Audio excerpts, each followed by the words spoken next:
Good morning, everybody. Happy Tuesday. I hope you all are warm and well. We are pretty much zero here to start out the morning in Ohio, even colder tomorrow. So, as I said yesterday, I'm going to complain about the cold for a small amount of time. But why we are here? Well, it is morning chat. And what I want to talk about is there is a large portion of the United States that is either extremely cold or getting snow for the first time in years or ice for the first time in years. And that makes for some pretty extreme and scary driving. So, in this very short video, what are some of the things that if you experience a vehicle breakdown?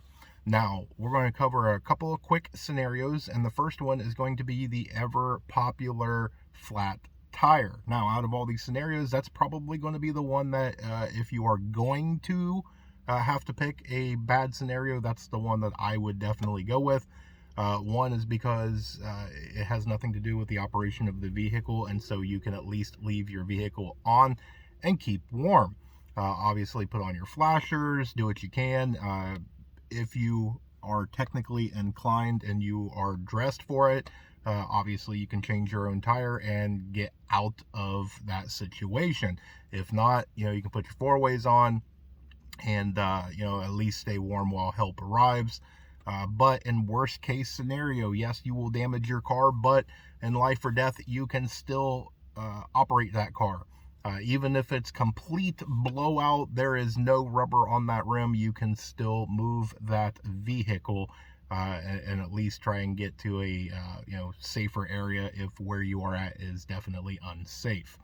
The next one would be something along the line of your alternator failing, or maybe a belt snapping or something like that. Something to where your car is stalled out and will not restart. That makes things a little bit more of a higher risk. That is where your preps and your vehicle bag is going to come into play.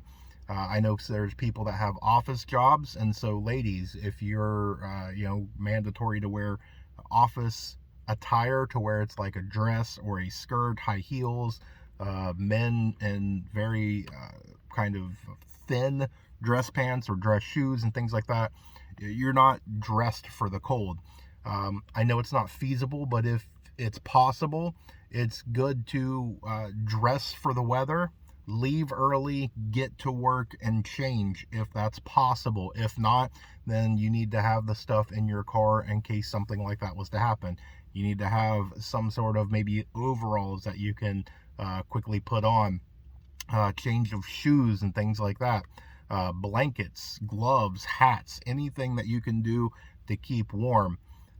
Your heat will be semi-retained in your car for a short period of time. This is that point in time to where your cell phone, making sure that before you left that your cell phone is charged, so that way you can make that call.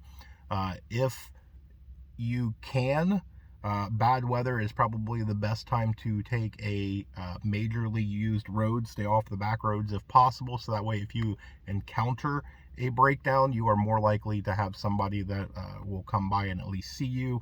You're going to be easily found by anybody that is emergency personnel and things like that, because you're going to have a lot easier of a time to navigate them to you. Now, the third one is going to be some sort of a animal strike, probably something like hitting a deer. That can be extremely bad because, especially with these newer cars and these impact sensors, you take and you get it to where it starts smashing glass or anything like that. That's allowing the cold air to rush in a lot quicker. That definitely makes it to where it's going to be one of the ones that your car's probably going to be in op. Especially if the impact goes to where it starts taking things out like lights and radiators and things like that. One, it's going to be something that you may even get hurt in that situation, which is going to just compound things and make matters worse. But that is having, again, your cell phone fully charged. That is having some sort of medical kit.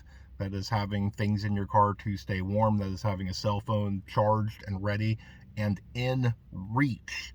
so that way if something was to happen that you can call for help.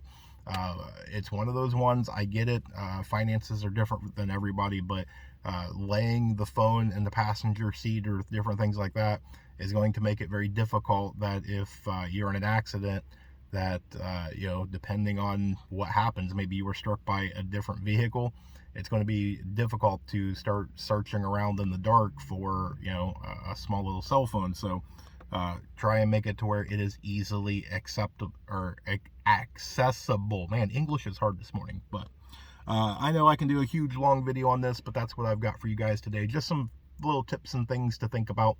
But I hope you guys have an amazing day, a blessed day, a warm day. Stay tuned because there's more information to come. And with that, remain united because we're all prepping in this together.